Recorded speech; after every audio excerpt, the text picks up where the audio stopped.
Bismillahirrahmanirrahim. Assalamualaikum warahmatullahi wabarakatuh. Waalaikumsalam warahmatullahi wabarakatuh. Di samping saya sudah ada Bapak CGP yang hebat dan luar biasa, yaitu Bapak Ndin Kamiludin SPD SI. Dan hari ini adalah PI ke-6 program Guru Penggerak Angkatan 10 Kabupaten Ciamis.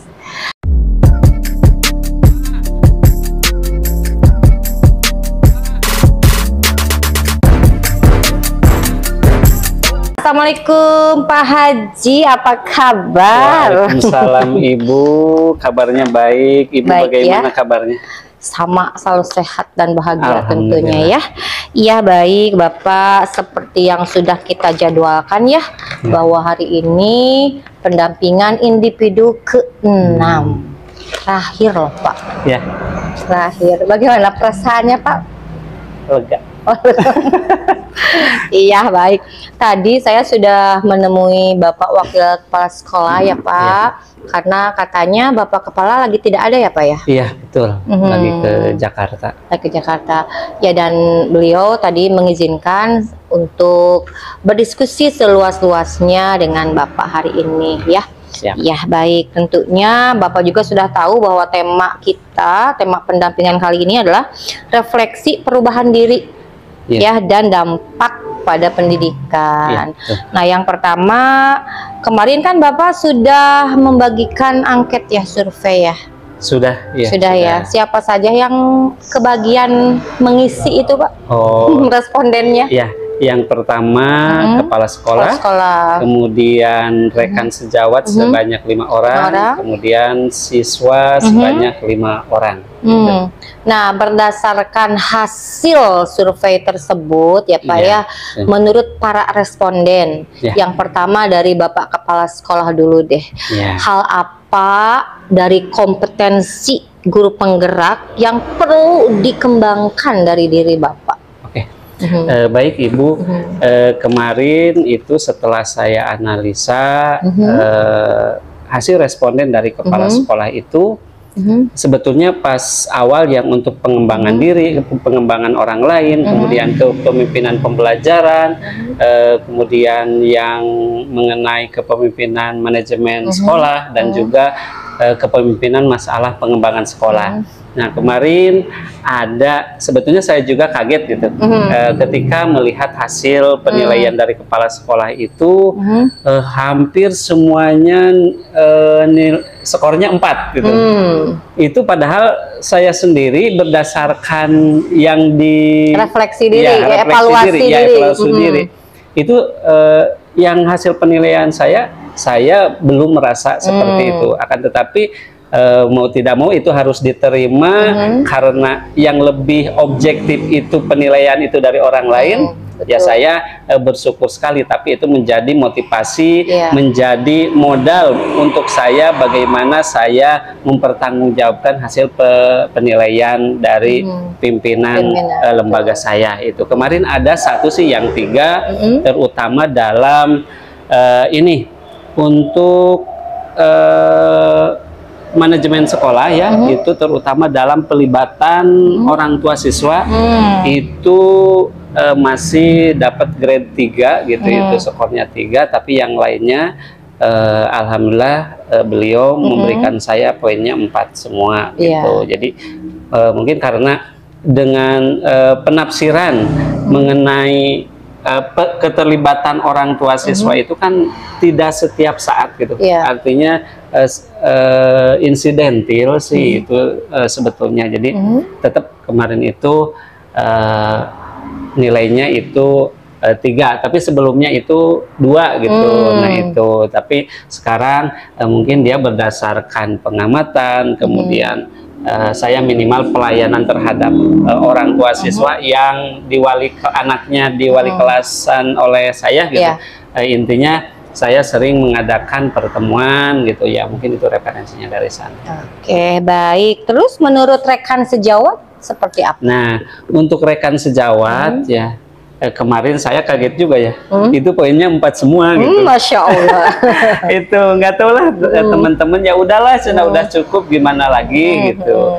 ya udah saya menerima saja gitu. Ya. Tapi hanya teman-teman itu karena untuk refleksi akhirnya itu secara umum ya, yang hanya berpesan bahwa terus berkolaborasi, berbagi praktek baik dengan teman sejawat demi kemajuan dan meningkatkan mutu di SMP Negeri 2 Ciamis. Itu artinya bahwa keilmuan saya, jadi mengamanatkan mereka dengan keilmuan saya yang didapatkan di pendidikan guru penggerak itu mesti ditularkan, mesti diamalkan kepada rekan sejawat gitu. Minimal di sini, di tempat di sini dulu berbagi sama teman sejawat dulu aja gitu. Paling itu, terus tingkatkan kolaborasi dan berbagi gitu aja. Ya, oke.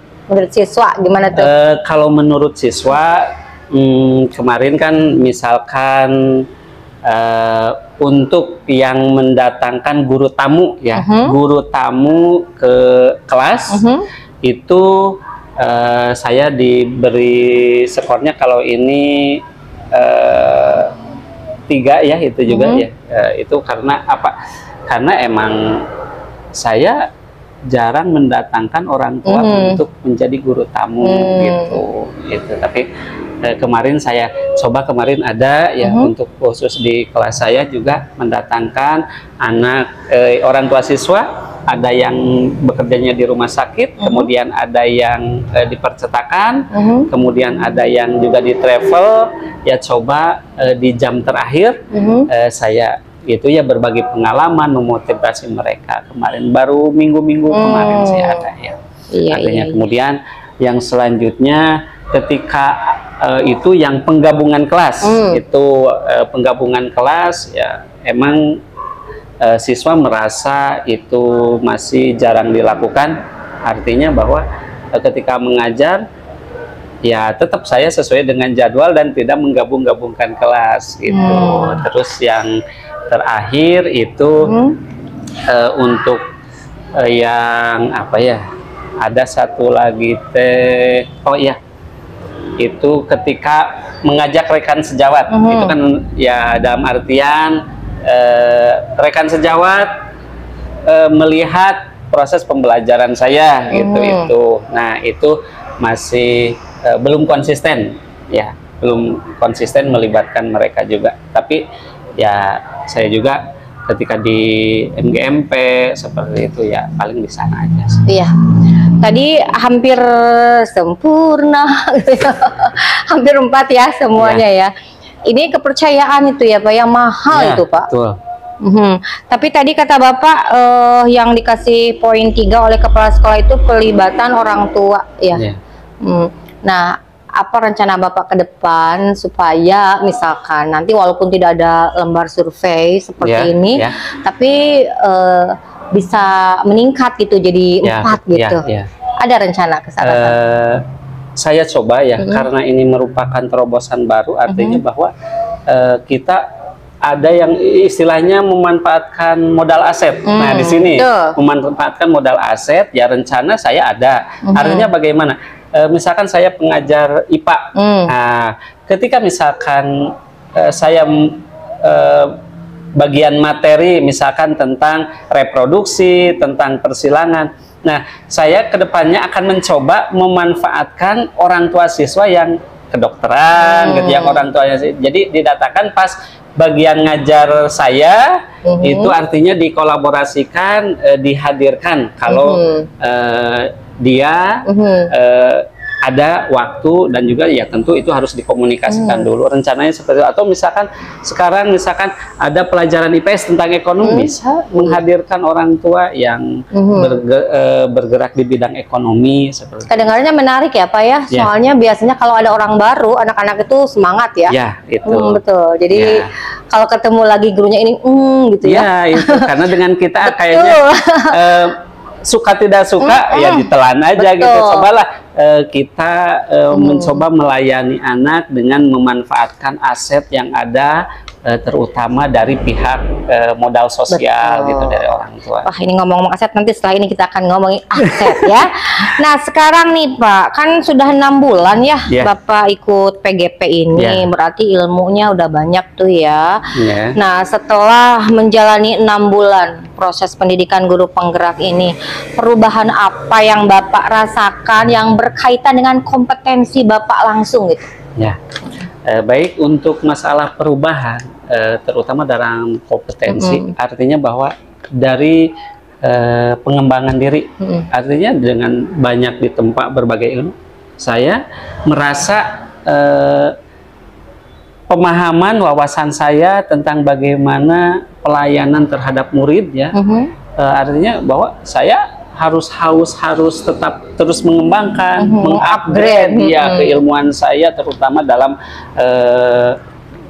tugas sebagai seorang pendidik. Nah, kemudian bagi teman juga ya sering sharing gitu, seperti itu, berbagi gitu. Teman-temannya juga tidak sungkan, artinya bahwa saya selalu terbuka, kolaborasi ya, tidak ada ruginya gitu ketika kita berbagi apa yang kita miliki gitu. Justru di sana bukan kita tidak berkembang, tapi dengan berbagi yakin itu akan semakin besar, akan semakin berkembang gitu. Nah, kemudian dalam hal ini sih paling terkadang dalam perjalanannya juga ya, dalam untuk membentuk kompetensi yang betul-betul sesuai dengan apa yang diharapkan, itu saya juga ya tidak terlepas dari yang namanya tantangan gitu. Ya, banyak sekali ya, misalkan kadang kita dengan rekan sejawat, terkadang kita ada sungkannya atau gimana, mau tidak, atau dia bisa welcome enggak ketika kita berbagi, diajak diskusi seperti itu gitu. Nah, paling yang perlu saya bentuk itu konsistensi. Ya, konsistensi antara saya bagaimana dengan keistiqomahan yang harus terbentuk, dan juga bagaimana saya bisa membawa teman-teman untuk maju bersama. Sip. Selanjutnya, perubahan dari diri siswa-siswi Bapak nih setelah Bapak mempraktekkan materi yang dipelajari di PGP. Perubahan? Atau tidak ada perubahan sama sekali? Ada. Oh, ada.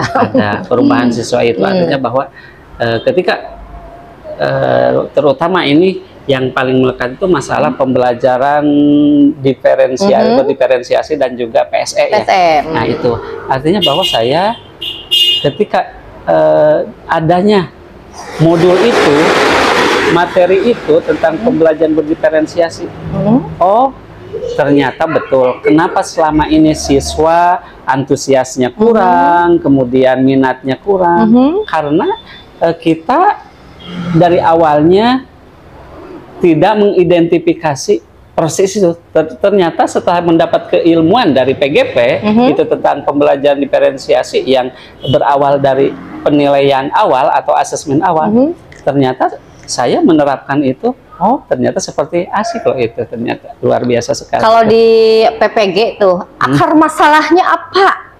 Kurangnya minat belajar siswa. Wah, ini bisa loh nanti.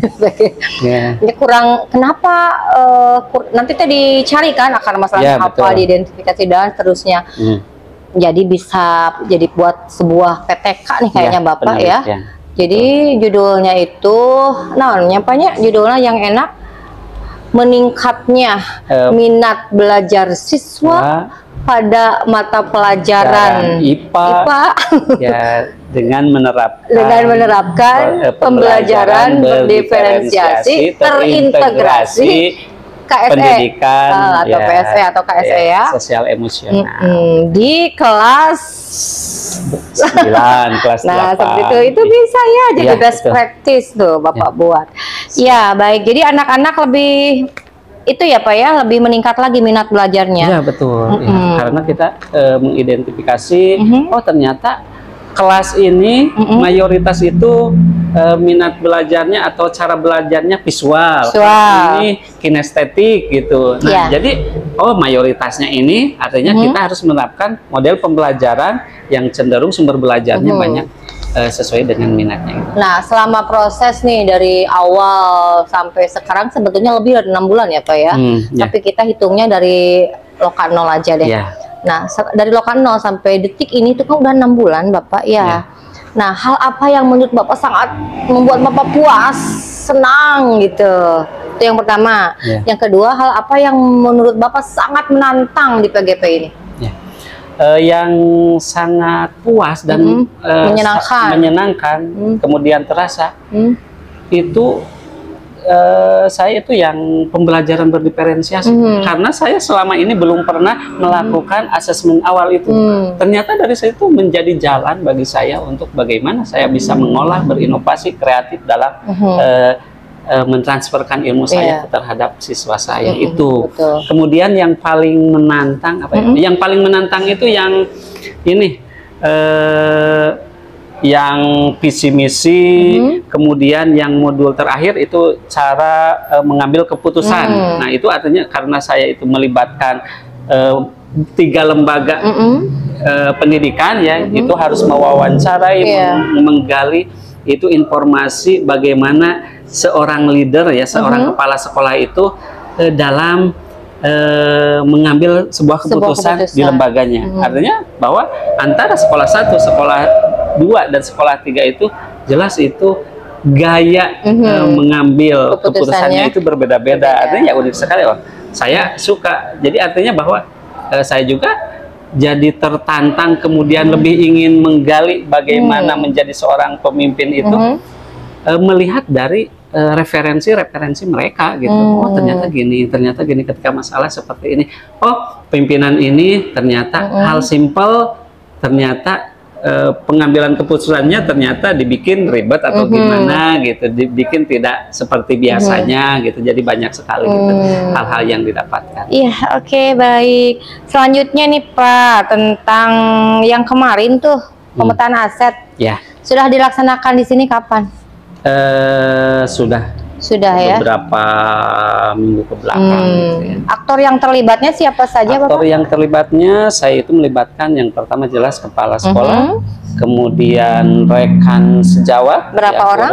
Itu guru-guru. Oh, guru-guru. Kemudian komite juga dilibatkan, kemudian siswa juga kami libatkan. Artinya bahwa itu kami tidak hanya satu kali, artinya bahwa pertama kami berdiskusi dulu dengan kepala sekolah, dengan komite gitu, kemudian dengan wakasek gitu. Kami kemudian ini seperti ini, kita mau mengadakan identifikasi masalah pemetaan aset, kemudian sosialisasi kepada guru-guru secara umum, kemudian kepada orang tua siswa juga, kemudian kepada siswanya juga gitu. Iya, bisa Bapak, saya pingin apa ya, kita diskusi bareng dengan salah satu perwakilan dari aktor yang diskusi kemarin. Oh, boleh. Ada ya. Bapak panggil dulu ya. Baik Bapak, ini kita akan bertanya tentang pemetaan aset ya yang sudah dilaksanakan kemarin. Dan ini rekan kemarin ya yang ikut Ibu ya. Ibu namanya siapa? Alin Marlina. Ibu Alin Marlina. Nah, kemarin kan guru penggerak itu atau CGP ini dapat tugas untuk pemetaan aset ya Bu. Sekadar meng-cross check, benarkah diadakan di sini Bu? Iya, alhamdulillah benar diadakan. Sip, berarti CGP saya benar ya, tidak bohong. Mengenai pemetaan aset kemarin, siapa saja aktor yang terlibat? Kemarin itu kepala sekolah, komite, murid ya Bu ya, lalu rekan sejawat sini. Mengenai pemetaan aset ini, kan tentunya ada prosesnya ya. Iya. Bagaimana Pak proses mengidentifikasi aset yang dimiliki oleh sekolah ini? Baik Ibu, untuk proses identifikasi ya pertama ya sebelum kita diskusi atau pemaparan secara skala besar ya, artinya bahwa langkah awal yaitu berdiskusi dengan bagian bank atau aset-aset yang aktor yang yang utama, ya kepala sekolah, kemudian wakasek, kemudian komite. Jadi kelompok kecil dulu gitu ya? Iya, kelompok kecil dulu ya melakukan itu, bagaimana kita melakukan itu. Artinya bahwa kenapa seperti itu, artinya bahwa ketika nanti disosialisasikan ataupun dipetakan terhadap yang lingkupnya lebih besar, artinya sudah siap. Jadi artinya kita diskusi, kita memetakan itu bukan baru saat itu di lingkup yang besar dulu gitu, bukan saat itu kita baru memetakan, artinya kita harus membuat konsep awal terlebih dahulu gitu ya. Itu dengan berdasarkan sekolah jelas kan punya yang dinamakan analisis SWOT ya, itu ada peluang, ada tantangan, ada kelemahan, ada kemudian ada keunggulan gitu. Nah, itu artinya bahwa di sana sudah terlihat, oh ternyata aset-aset kita itu apa saja, kemudian kenapa sektor ini atau bagian ini tidak berkembang, tidak maju, apa sih sebetulnya gitu. Itu artinya bahwa oh kalau misalkan apakah asetnya sudah memenuhi atau tidak, kalau belum seperti apa, atau peluangnya seperti apa gitu.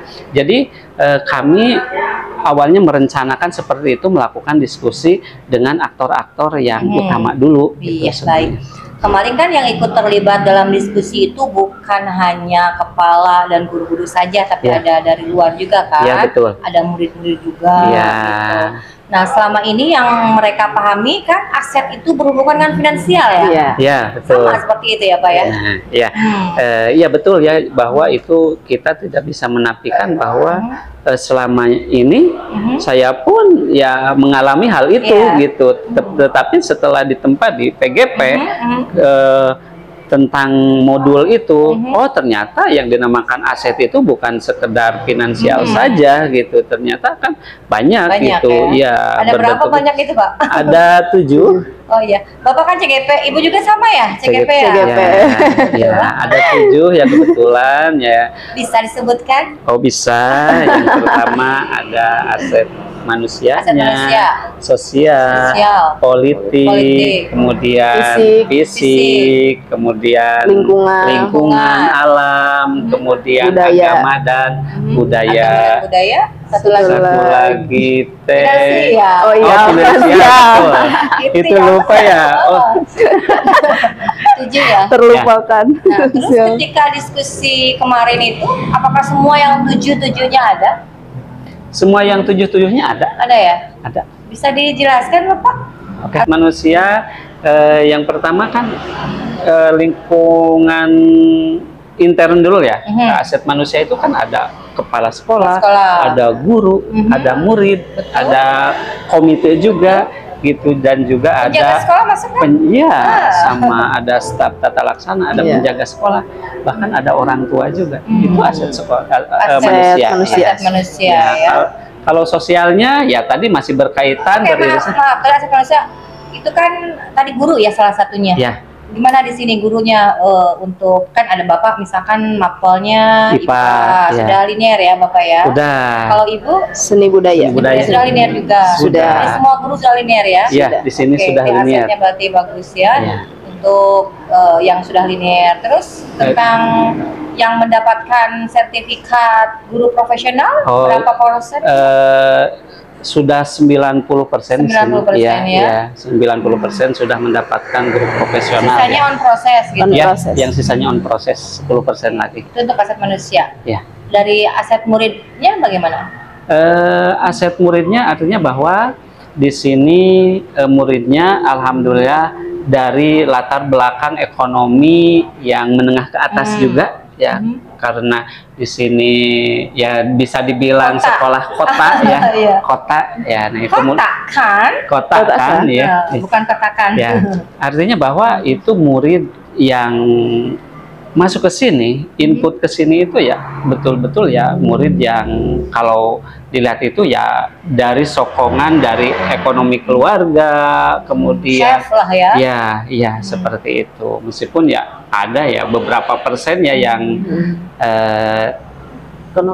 yang ekonominya kurang juga. Itu dari ekonomi. Terus dari segi prestasinya seperti apa? Oh iya, dari segi prestasinya ya.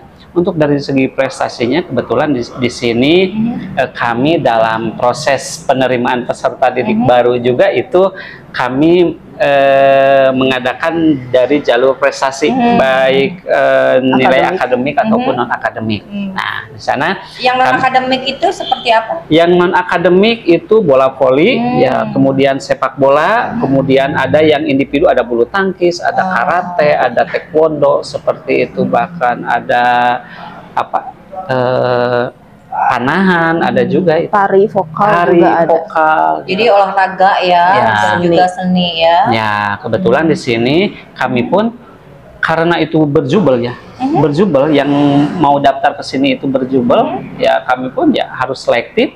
Artinya bahwa nanti setelah itu, setelah misalkan seleksi dari administrasi, kemudian itu kami juga dalam pengkelasan ya, bukan berarti kami untuk membeda-bedakan ya, dalam pengkelasan pun kami supaya mudah untuk koordinasi, dan juga nanti apabila ada kegiatan yang melibatkan banyak, kami juga misalkan kelas anak olahraga, ini kelas A, misalkan kelas yang non akademik kelas B, misalkan yang tari, yang apa, itu kami seperti itu, tapi tidak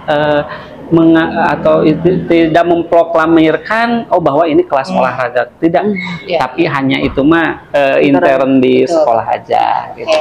Terus yang lain Pak, modal yang lain, aset yang lain Bapak Ibu seperti apa? Itu kan dari aset manusia dulu ya. Terus yang 6-nya bisa diterangkan sekilas?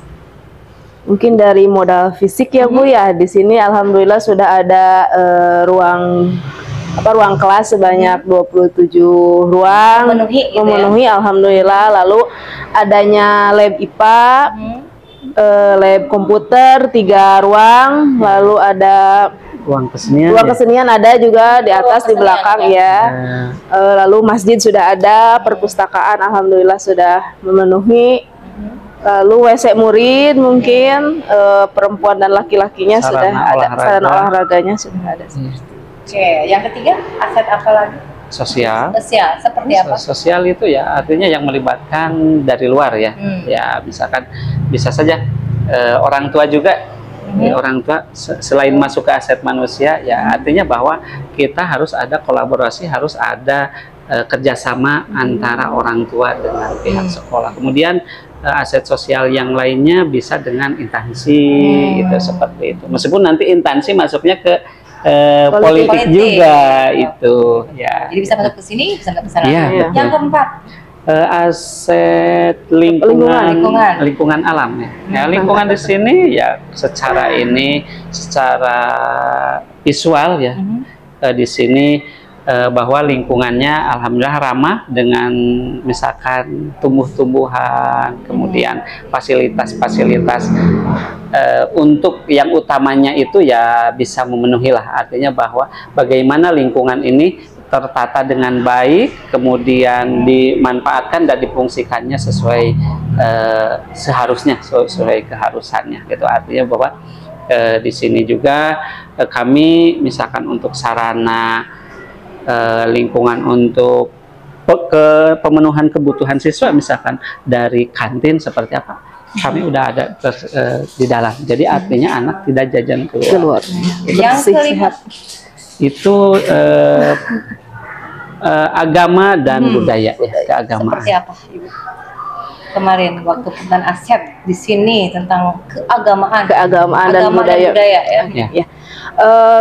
Kita setiap hari ya Bu, Senin sampai Jumat biasanya ada pembiasaan untuk tadarus 15 menit, lalu di hari Jumat biasanya 2 minggu sekali itu adanya yasinan sama duha. Lalu untuk yang terakhir itu program yang baru itu yang dirasa. Jadi namanya dirasa. Dari apa? Dirasa.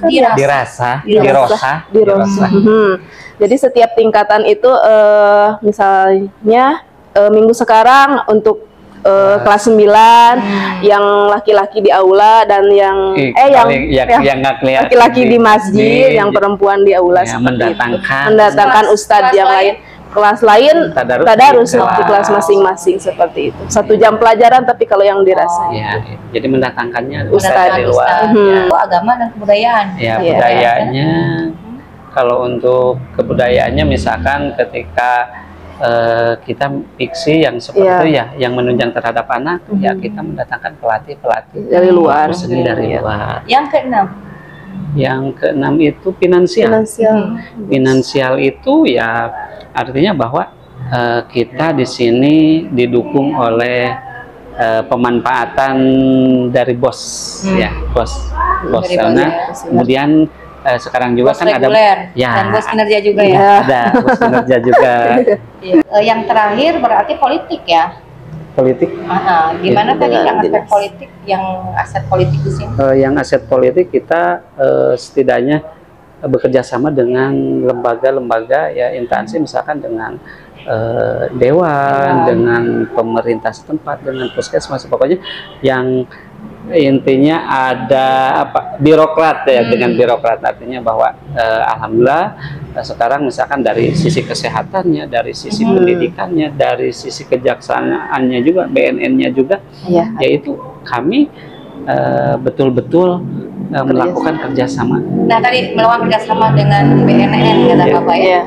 Bagaimana untuk menyentuh anak, untuk memperkenalkan ini BNN seperti apa? Oh iya, untuk memperkenalkan anak biasanya ya kami mendatangkan narasumber misalkan tentang narkotika seperti itu ya, bisa dilakukannya pas upacara atau di tempat khusus pas tahun ajaran baru misalkan yang baru, biasanya kami ini kebetulan apalagi sekarang. Nah tadi hari ini tadi kebetulan di sini ada yang istrinya kerja BNN, ya ada UPI. Nah tadi juga coba Bu, ini kata pihak BNN itu cobalah kita melakukan tes secara random ke anak-anak itu.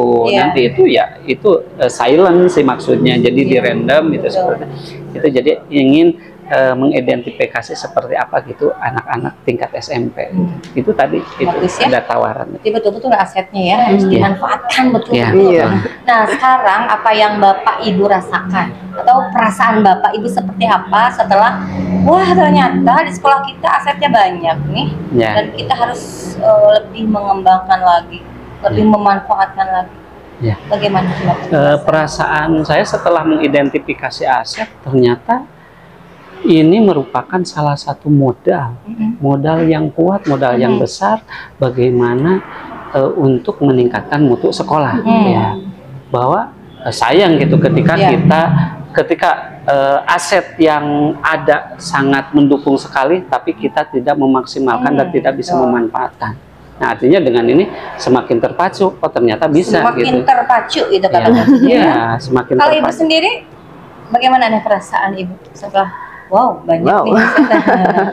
Ya perasaannya, ya bersyukur sekali ya Bu. Ya alhamdulillah ternyata di sekolah kita ini banyak aset-aset yang betul tadi kata Pak Kamil bilang untuk memajukan nama baik sekolah, mutu sekolah kita ya Bu. Hanya kita yang harus pandai-pandai memanfaatkan dan mengasah apalagi potensi yang ada di dalam anak. Baik. Nah, setelah mengetahui aset-aset ini, langkah awal yang akan dilakukan oleh pihak sekolah apa nih Pak? Ini kan aset ini nih, kayaknya yang ada yang perlu dikembangkan benar-benar.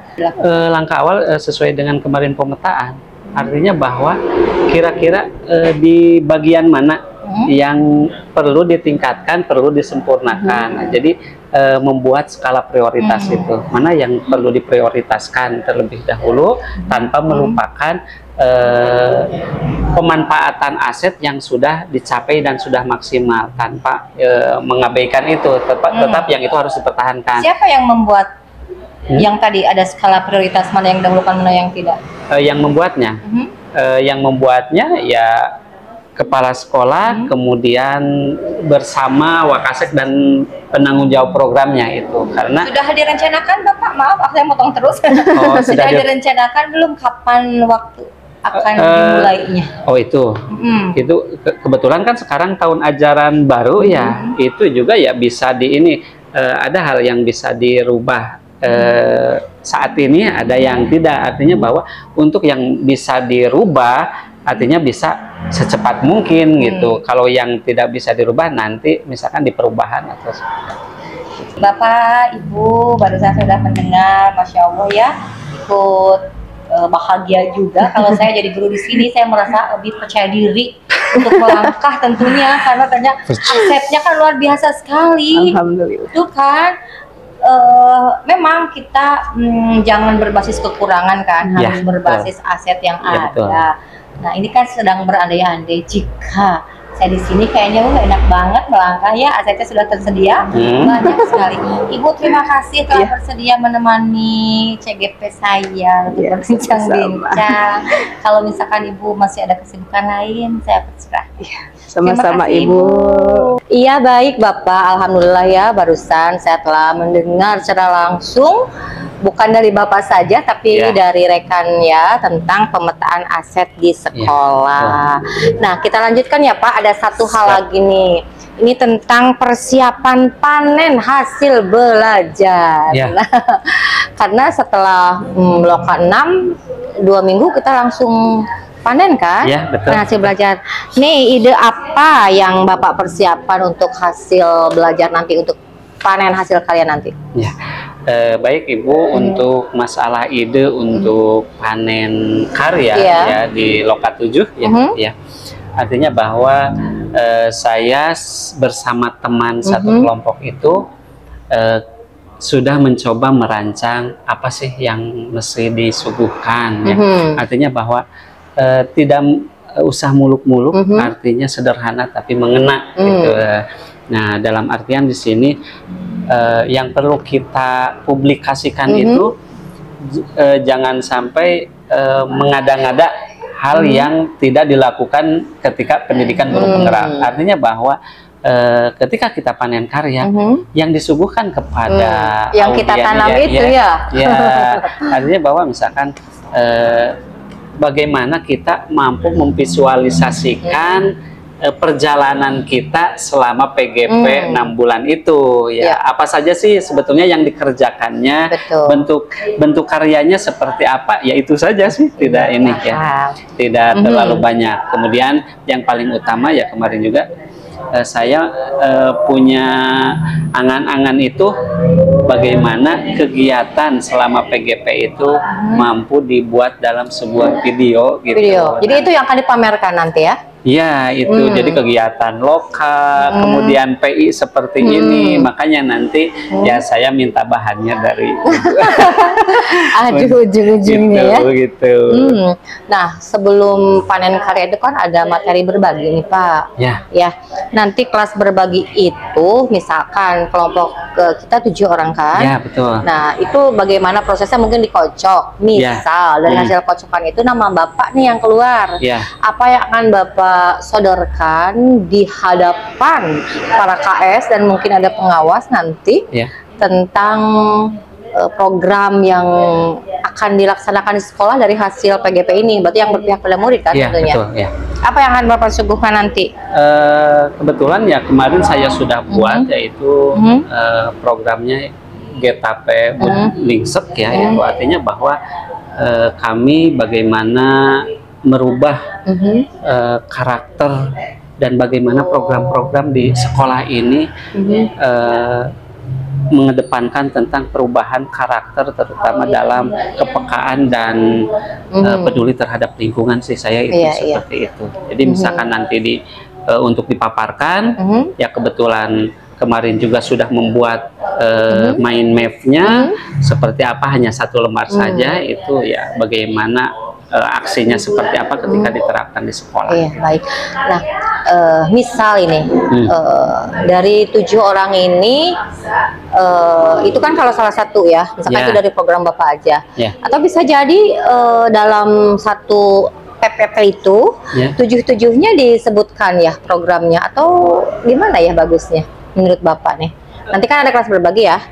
Nah nanti setiap bisa, kalau kelas besar bisa saja nanti semua kepala sekolah itu ikut. Kalau kelas kecil berarti kita hanya 3 kelompok saja dan 3 kepala sekolah, bukan 3 kepala sekolah maksudnya. Kan satu PP kita tuh ada berapa kepala sekolah ya? Ada berapa sekolah? Ada berapa? 7. Oh 7 ya. 7. Berarti 7 kepala sekolah. Berarti kalau 3 kelompok 7, yang satunya 6 ya kayaknya ya. Nah berarti sejumlah itu kalau kelas kecil kan. Nah tadi mau per orang seperti itu atau dari kelompok kita mau disebutin aksi nyata kelompok kami ini. Oh iya. Gimana ya bagusnya? Kalau menurut saya ya artinya bahwa karena kalau misalkan nanti diundi atau dikutuk itu ya itu kan istilahnya memilikan ya, memilikannya. Artinya bahwa bisa saja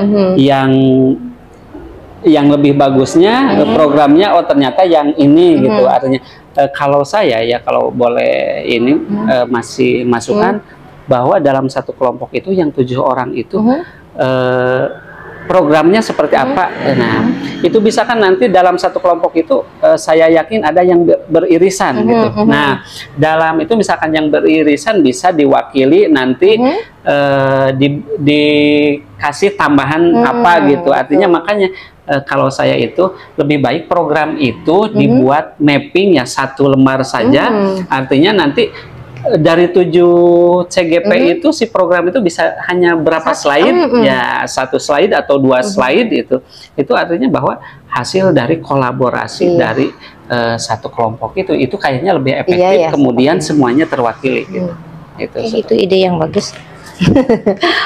Nah selanjutnya kesiapan kelompok kita, kelompok Bapak nih untuk panen karya berapa persen Pak? Persiapan untuk itu kebetulan kemarin sudah merancang-rancang materi apa yang disuguhkan. Intinya kami sekarang masih proses untuk pengumpulan media demonstrasi sama aksi nyata karena kami itu ingin membukukan masalah itu. Kemudian selanjutnya yang lainnya untuk penampilan juga karena kami juga mau menampilkan sudah dipersiapkan juga. Artinya ya sekitar 60%-an gitu. 60% ya? 60%. Nanti itu kan tadi kata Bapak ada misalkan aksi nyata dibukukan, misal demonstrasi kontekstual dibukukan ya. Apakah hanya buku-buku saja yang dipajang atau ada hasil karya anak ketika proses 6 bulan Bapak mengajar anak, ada hasil karya anak nih mau dipajangkan? Ada. Oh ada ya? Ada juga ya nanti. Masanya kita kan belum tahu nanti standnya sebesar apa gitu itu ukurannya. Tetap ya. Tapi yang paling utama nanti saya sudah merancang itu ada kaleidoskop itu artinya bahwa itu momen-momen kita baik dokumen baik karya, artinya kita momen-momen perjalanan dari awal itu ya mau dimasukkan. Kemudian ada slide karya CGP itu seperti itu, misalkan saya kebagiannya misalkan di koneksi misalkan modul berapa itu bisa seperti itu. Misalkan teman saya yang lain di bagian rukolnya gitu, jadi tahu ternyata di CGP ini ada rukol, ada koneksi, ada kemudian ada aksi nyata, ada kemudian eksplorasi mandiri juga kan seperti itu, yang alur merdeka itu.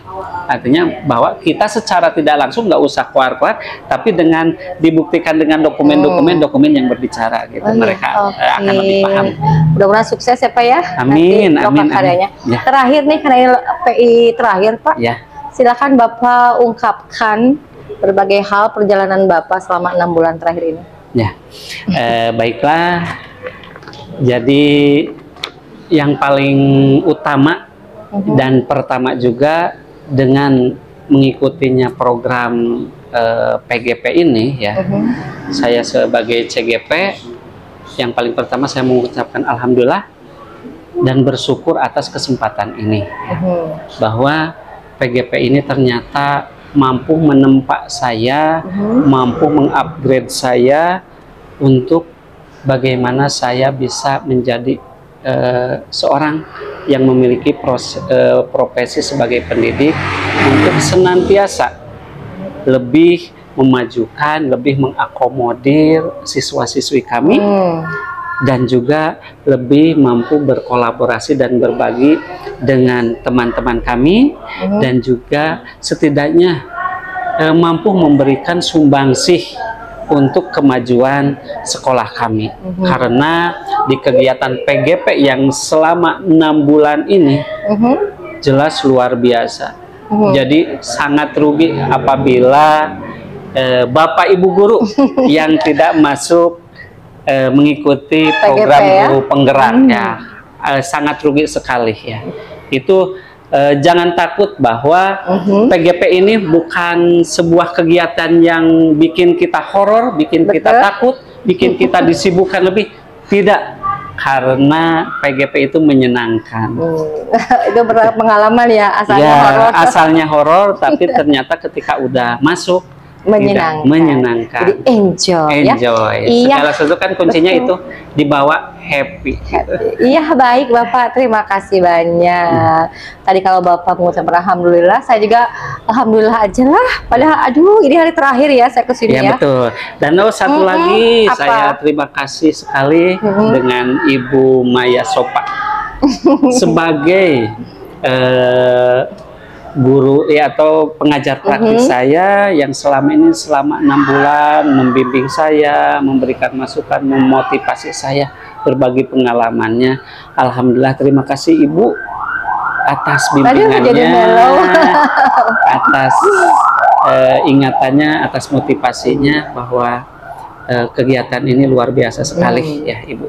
Semoga Ibu tetap sehat, amin, dan juga sukses selalu. Kita sukses bersama, demi berjamaah ya, demi pendidikan bangsa kita.